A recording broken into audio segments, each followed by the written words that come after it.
मुझे YouTube के algorithm पर पूरा का पूरा भरोसा है कि ये वीडियो उस इंसान तक ज़रूर पहुंच जाएगी जो YouTube पर सिर्फ स्क्रॉल कर रहा है सिर्फ एक ऐसी वीडियो की तलाश में, एक ऐसी वीडियो जो उसकी पूरी की पूरी लाइफ चेंज कर डाले। तो अगर ये वीडियो उस इंसान तक पहुंच चुकी है तो मैं तुमसे बस सिर्फ एक बात कहना चाहता हूँ कि सिर्फ मुझे एक मौका दे दो और इस वीडियो को पूरा देख लो। मैं प्रॉमिस करता हूँ ये वीडियो तुम्हारी लाइफ की हर एक प्रॉब्लम को निकालेगी और तुम्हें दिखाएगी कि देख ये है वो प्रॉब्लम जो तेरा सबसे बड़ा कमबैक करने से रोक रही है। और हाँ, कमेंट सेक्शन खुला है तो प्लीज लोगों की हेल्प करो और उन्हें बताओ कि ये वीडियो स्कैम है। तो अब मैं चाहता हूँ कि तुम इस वीडियो को अपने पूरे के पूरे फोकस के साथ देखो, क्योंकि यही वीडियो तुम्हारी लाइफ का सबसे बड़ा कमबैक कराने वाली है।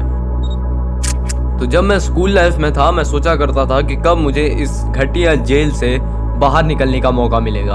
एंड आज मैं स्कूल से तो पास आउट हो चुका हूँ, लेकिन कुछ मेरे ऐसे दोस्त हैं जो मुझसे मिलते हैं तो कहते हैं कि यार वो स्कूल लाइफ कितनी बढ़िया थी यार, वहाँ पे ये करते थे वो करते थे, कितना नॉस्टैल्जिक मोमेंट था।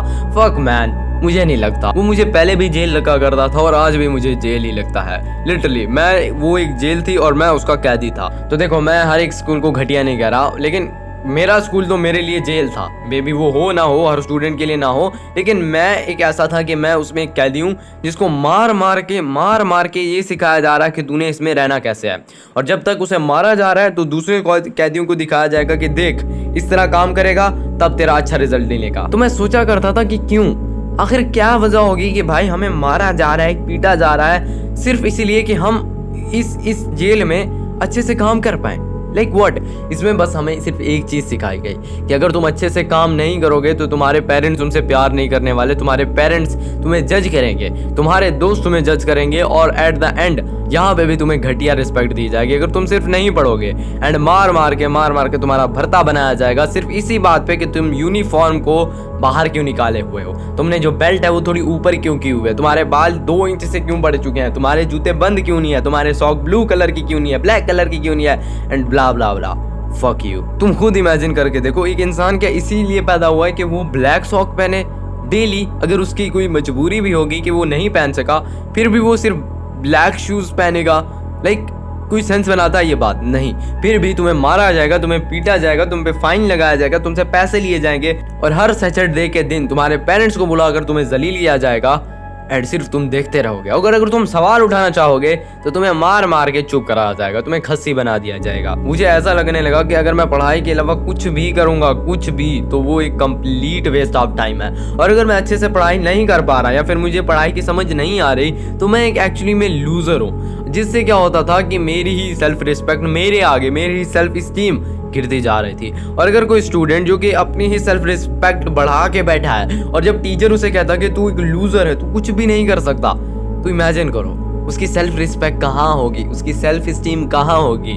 बेचारा खुद के ही अपने मुंह में ले लेगा। वो बच्चा लिटरली अपने आप को अंदर से मार देगा। वो डेली स्कूल तो आएगा बिल्कुल एक कैदियों की तरह, जैसे मुझे फील हुआ करता था, लेकिन उसके अंदर कोई इमोशन नहीं बचेंगे। अब उसका सिर्फ एक मिशन होगा कि किसी ना किसी तरह कि मैं पढ़ाई में अच्छा बन जाऊंगा। एंड एट द एंड तो जब वो ऐसी चीजें करेगा तो तुम कैसे एक्सपेक्ट कर सकते हो कि वो यूट्यूब पर ये ना सर्च करे कि पढ़ाई के अंदर अपना सबसे बड़ा कमबैक कैसे लाऊं। इमेजिन करो, वो खुद से सवाल नहीं कर रहा, वो यूट्यूब पर सर्च कर रहा है कि मैं अपना सबसे बड़ा कमबैक कैसे लाऊं। उसका खुद का सोचने की जो ताकत थी वो मर चुकी है, उसकी खुद की सेल्फ रिस्पेक्ट मर चुकी है, उसकी सेल्फ स्टीम इतनी गिर गई है कि वो खुद पर भरोसा नहीं कर रहा, जो लोगों से पूछ रहा है कि वो अपने सबसे बड़ा कमबैक कैसे लाए। इमेजिन, ऐसा कर दिया है सिर्फ एक खस्सी स्कूल ने। लेकिन ट्रस्ट मी, तुम्हारे अंदर भी एक ऐसा इंसान है जिसे एक आज़ाद हवा चाहिए, उसे एक ऐसा खुला एनवायरनमेंट चाहिए जहाँ पे अपने रूल्स के मुताबिक जी सके। तो जब मेरे साथ ऐसा हुआ करता था, जब मुझे मार के, जब मुझे पता भी नहीं होता था कि क्या हो रहा है, घर आकर मैं यही सोचा करता था कि मैं इस चीज़ को एक्सेप्ट नहीं कर सकता क्योंकि मुझे रिस्पेक्ट नहीं मिली। अब मैं ऐसा कमबैक करूंगा, ऐसी पढ़ाई करूंगा कि सबको शौक में डाल दूंगा। क्या तुम भी ऐसा कमबैक क्या नहीं सोच रहे? अब सुनो, जिस रास्ते पे तुम एक्चुअली में जाना चाहते थे वो रास्ता एक्चुअली में तुम्हारा है ही नहीं। क्या उस रास्ते में एक्चुअली में कोई क्लैरिटी है? क्या उस रास्ते में कोई डायरेक्शन है? Obviously not. क्यों? क्योंकि वो एक रास्ता जो कि तुम्हें सोसाइटी ने दिया है। सोसाइटी ने एक स्कूल बनाया, उसमें एक सिस्टम डाला, उसमें बच्चे पढ़ेंगे, A+ वाला सिस्टम डाला, फिर वहीं बच्चा उस सिस्टम में, उस बॉक्स में दब गया। अब वो बाहर का सोच नहीं पा रहा, वो सोच रहा है कि कमबैक का असली मतलब जो होता है वो है पढ़ाई में अच्छा पढ़ना। और अच्छे नंबर लाना और अपने दोस्तों से ज़्यादा नंबर लाना, राइटिंग इंप्रूव करना, कैलीग्राफी करना। एंड अब वो सोच रहा है कि यही उसका कमबैक होगा। कहीं तुम भी ये कमबैक तो नहीं सोच रहे थे? तो देखो, अगर तुम इस सोसाइटी के जेल के कैदी हो तो तब तुम उतना ही दूर जा पाओगे जितना तुम्हें सोसाइटी मारेगी। वो डंडा जो तुम पर ऊपर चल रहा था वो जितना जोर का होगा उतना ज़्यादा तुम ज़्यादा चल पाओगे, और जब वो डंडा कम होता जाएगा, उसकी जो पावर होगी वो कम होती जाएगी, तो तुम भी धीमे पड़ते जाओगे, तुम भी स्लो पड़ जाओगे। और जो ही तुम स्लो होगे और जब वो डंडा तुम्हें और जोर का पड़ेगा तो तुम बोलोगे एक और बार कमबैक करना है। देखो, अब जब तक तुम्हारे गले में वो सोसाइटी का पट्टा पड़ा हुआ है तब तक तुम जितना भी कमबैक करोगे वो सिर्फ और सिर्फ गुलामी होने वाली है। इमेजिन करो, एक शेर सर्कस में फंस चुका है और अब डेली उस शेर को मारा जा रहा है एक अच्छा परफॉर्म करने के लिए। तो अब वो जब शेर सोता है तो रात को सोता है कि अब मैं कमबैक करूंगा, और सुबह उठता है, वो सर्कस में जाता है और वहां पे सोचता है कि यहाँ पे मेरा कमबैक होने वाला है। इमेजिन दैट, क्योंकि वो इस एक सर्कस में फंस चुका है, उसे पता ही नहीं है कि एक जंगल एग्जिस्ट करता है जहाँ पे वो इंसानों को, वहाँ पे जानवरों को मारा करता था। एक ऐसा जंगल एक्चुअली में एग्जिस्ट करता है। वो तो सोचता है कि एक सर्कस होगा जहाँ पे मैं नाचूंगा, एंड जब मैं नाच रहा हूँ उसी को हम कमबैक कहेंगे। ऐसा सेम तुम्हारे साथ ही हो रहा है। तुम्हें एक्चुअली में पता ही नहीं है कि तुम किस जंगल के शेर हो। तुम सोच रहे हो कि जिस जेल में तुम पड़े हुए हो, जिस सोसाइटी ने तुम्हें बड़ा किया है, उसमें तुम कमबैक कर सकते हो। अब तुम जितना भी उस सर्कस में कमबैक करने की कोशिश करोगे, वो जो उसका फल होगा वो सिर्फ मालिक को मिलने वाला, और जो मालिक है वो सोसाइटी होने वाली है। तो अगर तुम अब सच में एक कमबैक करना चाहते हो तो सोसाइटी का पट्टा अपने गले से निकालो और अपने दिल की असल बात सुनो। और ऐसा करने के बाद जो तुम्हारा कमबैक होगा वो सोसाइटी का कमबैक नहीं होगा, वो तुम्हारा कमबैक होगा, और वो सबसे ग्रेट कमबैक होगा। अब सुनो, जो चीज तुम जानते ही नहीं हो, पहचानते ही नहीं हो, जिस चीज को तुम्हारी समझ भी नहीं आती, और उस चीज में तुम सोचते हो कि अब मैं इस चीज में कमबैक करूंगा, तो वो एक सोसाइटी का पट्टा है, वो तुम्हारी चॉइस नहीं है। देखो, तुम्हें पूरी की पूरी लाइफ में जो तुम्हारी डायरेक्शन थी, जो क्लैरिटी दी थी तुम्हें, वो तुम्हारे पेरेंट्स ने दी थी, या फिर तुम्हें टीचर्स ने दी थी, या रिश्तेदारों ने दी थी, या फिर पूरी सोसाइटी ने दी थी। अब सोसाइटी की नज़र में एक अच्छा इंसान वो होता है जो छोटे छोटे बाल रखता है, अच्छा बच्चा बन के रहता है, बैड बॉय नहीं पढ़ता, लड़ाई नहीं करता, ज़्यादा बाहर नहीं फिरता। ये होता है एक सोसाइटी की नज़र में एक अच्छा इंसान, जो कि जॉब करता है, कोई रिस्क नहीं लेता, कुछ काम नहीं करता, ऐसा काम जो कि सोसाइटी के खिलाफ हो। अब इमेजिन करो, अगर मैं सोसाइटी के इन्हीं रूल को, इन्हीं नियम को हटा कर रख दूं, तो अब तुम्हारी जो सोच होगी वो कहाँ तक जाएगी। लाइक एक्चुअली मैं तुमसे सवाल करता हूँ, जो सोसाइटी ने जो अच्छा बच्चे की डेफिनेशन रखी है, अगर तुम उसको हटा के देखो, अगर एक बार सोच के देखो, एक अच्छा बच्चा सोसाइटी को हटा कर कैसा होना चाहिए। अब जो डेफिनेशन तुम्हारे माइंड में आ रही है वो एक्चुअली में अच्छे बच्चे की होगी। हाँ, अगर तुम्हारे माइंड में एक अच्छे बच्चे की डेफिनेशन आ रही है, अब वैसा ही तुम बन सकते हो, और वहीं एक अच्छा बच्चा होगा। सेम होता है तुम्हारे कमबैक के साथ। अगर तुम सोचते हो कि जो सोसाइटी ने कमबैक की डेफिनेशन रखी है वैसी होती है, तो तुम एक फ्रॉड हो। अब सोचो, अगर सोसाइटी एग्जिस्ट नहीं करती और तुम्हारे लिए तुम्हारा कमबैक कैसा होता। अब जो तुम्हारे माइंड में आ रहा है वहीं तुम्हारा कमबैक है, जो तुम्हें करने की जरूरत है। अब वो कमबैक तुम्हारी फिजिक की फॉर्म में हो सकता है। लेट्स से अगर तुम्हारे टीचर कभी ऐसा नहीं कहते कि जो अच्छा बच्चा होता है वो सारा दिन पढ़ता रहता है, तुम्हारे पेरेंट्स नहीं कहते कि जो अच्छा बच्चा वो ऐसा करता है वैसा। Shut up man. सोचो, एक अच्छा बच्चा, एक गुड बॉय एक्चुअली में कैसा होगा तुम्हारे नज़र में। मे बी वो ऐसा होगा जो जिम जाता है, अच्छी बॉडी बनाता है, अच्छी डाइट खाता है। मे बी तुम्हारे लिए वो हो सकता है, या फिर कोई भी उसकी डेफिनेशन हो सकती है। अब वो डेफिनेशन तुम्हारे अपने ऊपर लागू होनी चाहिए। अब देखो, हमेशा याद रखना तुम्हारे लिए इंपॉर्टेंट क्या हो। तुम्हारे लिए जो सबसे इंपॉर्टेंट है वो है पैसा कमाना, अच्छे पैसे कमाना और अपनी लाइफ इंजॉय करना। बेसिकली ये सोसाइटी का भी हो सकता है, लेकिन अगर सोचो सोसाइटी एग्जिस्ट ही ना करती तो तुम्हारी लाइफ कैसे होती। तुम्हारे लिए क्या पैसा कमाना जरूरी होता?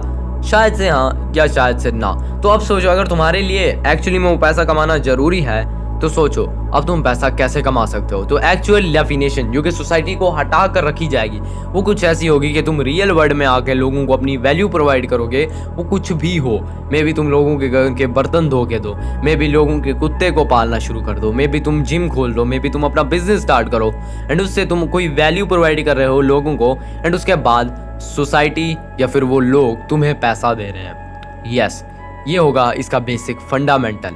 अब देखो, इमेजिन करो तुम्हें बॉडी बनानी है तो तुम्हें सोचना पड़ेगा कि जो जिम वाले इन्फ्लुएंसर हैं वो क्या कहते हैं कि ऐसा करो वैसा करो। अब सोचो, तुम्हें कौन से मसल ट्रेन करने हैं, अब उनका फंडामेंटल जानो एंड उनको ट्रेन करना शुरू करो। अब तुम्हें एक अर्जेंसी को क्रिएट कर देना है जिसमें वो अर्जेंसी कुछ भी हो सकती है, जिसमें अब तुम्हें अपने लिए एक अर्जेंसी क्रिएट कर देनी है जिसमें तुम अच्छे से पैसे कमा पा रहे हो, बेसिकली तुम अच्छी सी पढ़ाई कर पा रहे हो, स्कूल के टॉपर बन चुके हो और तुमने अपनी क्लास के सारे टॉपर्स को बीट कर दिया है, या फिर तुमने जिम में जाकर एक अच्छी बॉडी बना ली है। तुम्हारे लिए वो अर्जेंसी किसी टाइप की भी हो सकती है और वो अर्जेंसी तुम्हें क्रिएट करनी पड़ेगी सिर्फ खुद को और खुद को अर्जेंट बना। अगर मैं इस चैप्टर की समरी बताऊं तो कोई नया गोल जो तुम्हें सोसाइटी देती है वो तुम्हारा कमबैक करा ही नहीं सकता।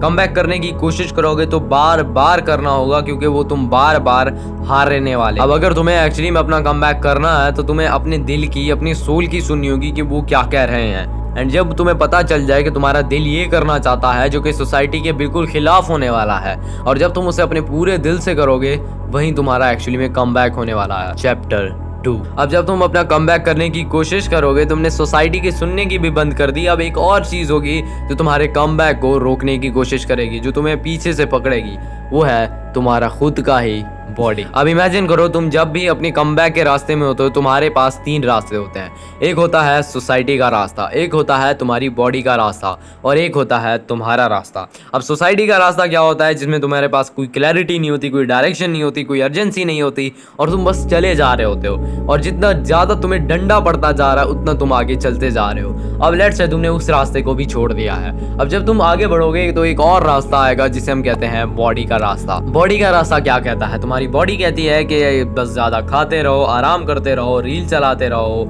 ये देखो वो देखो, आराम से बैठे रहो, कोई काम नहीं करो, जिम मत करो। ये होता है एक बॉडी का रास्ता जो कि तुम्हें कंफर्ट जोन की तरफ लेकर जाता है। अब तुम जितना भी बोलो यार मेरी बॉडी तो मेरे कंट्रोल में होती है, भूलो मत, ये वही बॉडी है जो हजारों लोगों को नशा करने पर मजबूर करती है। ये वही बॉडी है जो लोगों को देखने पर मजबूर करती है। ये वही बॉडी है जो तुम्हें पढ़ाई ना करने पर मजबूर करती है। अब इसको थोड़ा इजी वे में समझते हैं। तुम्हारी बॉडी के अंदर 3 इंसान होते हैं, एक होता है हीरो, एक होता है विलेन और तीसरे होते हो तुम। अब देखो जब भी तुम्हें कोई काम करने का मन करता है बेसिकली, या फिर तुम इस वीडियो को देख रहे हो, तुम्हारे अंदर एक मोटिवेशन आ रही होगी कि बस अब होगा रियल कम बैक, अब हो चुकी है मोटिवेशन। अब वो जो तुमसे बात कर रहा है वो एक हीरो है। अब वो जो विलन होगा वो चुप करके बैठा रहेगा और तुम भी उस हीरो की बात से सहमत हो जाओगे कि हाँ बिल्कुल सही बात है, अब इस वीडियो के बाद मेरा एक्चुअल में कम बैक होने वाला है। But let me tell you, जब भी तुम इस बात को इन्फ्लुएंस करने के लिए चाहोगे, जब तुम इस बात को इम्प्लीमेंट करने के लिए जाओगे, जब तुम एक्चुअली में किताब खोलोगे, जब तुम एक्चुअली में जिम जाने के लिए ट्राई करोगे, जब तुम एक्चुअली में पैसे कमाने की ट्राई करोगे, वो जो विलन होगा वो उठेगा। एंड वो विलन भूलो मत, वो तुम्हारी बॉडी के अंदर है। वो बोलेगा कि अभी रुक जा, पहले चेक कर ले मोबाइल के अंदर किसी का मैसेज तो नहीं आया, पहले रुक जा, एक बार चेक तो कर ले, एक बार चेक तो कर, एक बार चेक करके देख ले किसी दोस्त ने मैसेज तो नहीं किया, किसी बंदे ने तो कोई मैसेज नहीं किया, कमेंट नहीं किया। इमेजिन करो ऐसा तुम्हारा विलन तुम्हें थॉट्स देता है जो कि तुम्हें लगता है कि हीरो मैसेज कर रहा है, बट नो, वो विलन होता है। अब से तुम्हें कहना है फक विलन। अब इमेजिन करो, मैं तुम्हें इसको और एग्जांपल के साथ समझाता हूँ। जब तुम सुबह अलार्म लगाते हो और जब तुम वो अलार्म बजने पर उठते हो तो तुम्हारे माइंड में जो थॉट आता है कि 5 मिनट और सो जाता हूँ, आधे घंटे के बाद उठूंगा, या फिर आज मन नहीं कर रहा, वो जो बंदा होता है, वो जो आवाज़ होती है वो विलन की होती है। जब तुम सोने वाले हो तो काफ़ी मोटिवेशन होती है कि सुबह से उठ के अपनी लाइफ को चेंज कर दूंगा, आज आराम करने तो सुबह उठ के ही हर चीज़ कर लूंगा, आज का दिन वैसे वेस्ट गया है, रात को मैं कुछ कर नहीं सकता, तो सुबह उठूंगा ना एकदम से बिल्कुल वॉक पे जाऊंगा, मॉर्निंग वॉक करूंगा, ये करूंगा और कंटेंट बनाऊंगा, पढ़ाई अच्छे से करूंगा एंड पूरी लाइफ चेंज कर दूंगा, मैं कॉपी पे नोट्स बनाऊंगा। बट ट्रस्ट मी, जब भी तुम उठते हो तुम्हारे दिमाग में ऐसे काम आते हैं। अब सोचो, ये जो कमबैक की तुम स्ट्रैटेजी बना रहे हो, तुम इस वीडियो को देखने से पहले कितनी बार सोच चुके थे, कितनी बार, कमेंट करना कितनी बार। अब जब तुम सुबह उठते हो वो विलन टेक ओवर कर जाता है जिससे तुम काम नहीं कर पाते। तो देखो, अब तुम जब अलार्म लगाते हो तो तुम्हें अब एक अर्जेंसी क्रिएट करनी होगी कि अगर मैं ये चीज़ नहीं करूँगा तो अब मेरा कुछ नहीं होने वाला, अगर मैं ये चीज़ नहीं करूँगा तो मुझे ये काम जो कि कुछ भी तुम्हारे खिलाफ हो सकता है ये करना पड़ेगा। तो आप देखो, जब भी अलार्म बजता है तुम उठ नहीं पाते हो तो सोचो, अगर मैं अब की बार नहीं उठा तो मैं किसी भी गरीब को 100 रुपये दे दिया करूँगा, और अगर तुम 2 दिन नहीं उठोगे तो तुम्हें 200 रुपया देना पड़ेगा। इसी तरह तुम अपने दोस्त के साथ ये चैलेंज कर सकते हो। अब हमेशा याद रखना, ये कमबैक की स्ट्रेटजी तो तुम सोच रहे हो, तुमने इस वीडियो को यहाँ तक भी देख लिया है और तुम मेरी बात से पूरी तरह सहमत हो कि हाँ ऐसा होता है, लेकिन अभी तक तुमने नीयत भी नहीं बनाई है कि मैं अब ये करूँगा, कमबैक करूँगा। या फिर अगर अभी तक तुम इस वीडियो को यहाँ तक देख रहे हो और अगर तुमने अभी तक कॉपी या पेन अपने साथ नहीं लिया था तो तुमने ये वीडियो वेस्ट देखी है। लिटरली तुमने अभी तक कोई कॉपी और पेन नहीं लिया था और तुम बस इस वीडियो को एक अंधों की तरह सुने जा रहे थे, देखे जा रहे थे, क्योंकि तुम्हें डोपामिन मिल रहा था। क्योंकि एक इंसान तुम्हें सिर्फ एक अच्छी बात बता रहा है कि हाँ तुम कमबैक करोगे। ब्रो फक यू, अगर तुमने नीयत ही नहीं बनाई थी कि तुम कमबैक करने वाले हो तो तुम पे लानत है। चैप्टर 3 में हमें इस बात को याद करना है कि तुम्हें किसी जगह पर सेटल नहीं होना, और नंबर 2 पे हमेशा याद रखना कि तुम्हें अपनी ईगो को कॉन्स्टेंटली फक करते जाना है। हमेशा याद रखना वही ईगो है जो तुम्हें काम करने पर रोक देती है, वही ईगो है जो तुम्हें सिर्फ दोस्त से बात करने नहीं देती, ये वही ईगो है जो तुम्हें ये दिखाती है कि तुम सुपीरियर हो जबकि तुम होते एक फट्टू लूजर हो। अब जो हमारा पहला पॉइंट है वो याद रखना कि तुम्हें किसी जगह सेटल नहीं होना। इसके एग्जांपल देख लो कि जो इंसान का पर्पस मर जाता है, जो कि कुछ काम नहीं कर पाता, जिसके पास अब चॉइस लिमिटेड हो चुकी है, वो आगे कुछ करना नहीं चाहता, वो एट द एंड शादी में फंस जाता है। अब जब इंसान शादी करता है उसके जो पर्पस था वो खत्म हो जाता है। अब देखो जितने भी लोग अपने आसपास देख लो जिनकी भी शादी हो चुकी है उनका पेट निकल आ जाता है। इसकी ये एक रीजन नहीं है कि वो आराम करने लग जाते हैं, इसका एक रीजन ये है कि उनका पर्पस मर जाता है। अब उसके बाद उनको कुछ नहीं सोचना, अब उनको बस डेली 9 to 5 वाली जॉब करनी है, मंथली के पैसे लाने हैं, बीवी बच्चों को खिलाना है, पालना है, एंड इसको रिपीट करते जाना है, जिससे उनकी नौकरी बस सेफ होती रहे। और उनकी जो अर्जेंसी होती है जिसकी वजह से मैंने तुम्हें कहा था कि तुम काम करने पर मजबूर होते हो, जिससे तुम सोसाइटी के खिलाफ चलते हो, वो वाली अर्जेंसी ही मर जाती है। उसके बाद तुम कुछ भी नहीं कर पाते, तुम्हारा जो सेटल होने वाला था वो काम था वो रुक गया। अब मैं ऐसा भी नहीं कह रहा कि तुम शादी करना ही बंद कर दो या फिर तुम कुछ भी मत करो, नो। इसका बस तुम्हें याद रखना है कि तुम्हें सेटल नहीं होते जाना। जितने भी ग्रेट लोग थे, इलॉन मस्क का एग्जांपल दे लो, उसने कुछ टाइम पहले ही $200 बिलियन रिस्क पे लगाए थे। पता है क्यों? क्योंकि वो अभी तक सेटल नहीं हुआ था। इमेजिन करो वो 20-21 साल का था जब वो अपनी कंपनी स्टार्ट कर रहा था, वो सेटल हो जाता, वो कहता कि यार 20-30 हज़ार तो पैसे आ ही रहे हैं यार, शादी कर लेता हूँ, पेट निकल आएगा, क्या ही हो जाएगा, सोसाइटी की बात सुन लेता हूँ। बट उसने कहा fuck society, fuck my ego, मैं डेली रगड़ कर काम करूँगा एंड उसके बाद मैं जीतूंगा। एंड आज देख लो जिसने रिस्क लिया था, जो सेटल नहीं हुआ था, जिसने अपनी ईगो की बात नहीं सुनी थी, जिसने सोसाइटी की बात नहीं सुनी थी, जिसने अपनी बॉडी की बात नहीं सुनी थी, वो सक्सेसफुल हो चुका है। तो अगर तुम इस लेवल तक पहुंच चुके हो और अगर तुमने इस तीनों चैप्टर को देख लिया है कंप्लीट, तो मैंने तुम्हें एक पूरा का पूरा रोड मैप दे दिया है कि तुम अपनी अब कमबैक कैसे कर सकते हो। और अगर तुम्हें अभी तक समझ नहीं आया है कि तुमने एक्चुअली में इस वीडियो को देख तो लिया है लेकिन इसके बाद करना क्या है, तो तुम खुद एक लूजर हो। अब तुम जितनी भी वीडियो देख लो, जितनी भी बिंच वॉच वीडियो देख लो, वो काम नहीं आने वाली है क्योंकि तुम अब एक्शन नहीं ले रहे। अब इमेजिन कर लो इतनी बेस्ट वीडियो, इतनी ग्रेट वीडियो अगर तुमने देख ली है उसके बाद भी तुम्हें कोई फायर नहीं मिल रही, तो इसका मतलब है इशू तुम्हारे अंदर ही है। अब उस इशू को फाइंड आउट करो, एक्शन लो एंड अपनी पूरी की पूरी लाइफ चेंज कर दो। तो आज की वीडियो बस इतनी तक ही थी। आई होप सो तुमने इस मास्टरपीस को पसंद किया होगा। मैं तुम्हें मिलूंगा नेक्स्ट वीडियो में, तब तक के लिए बाय बाय।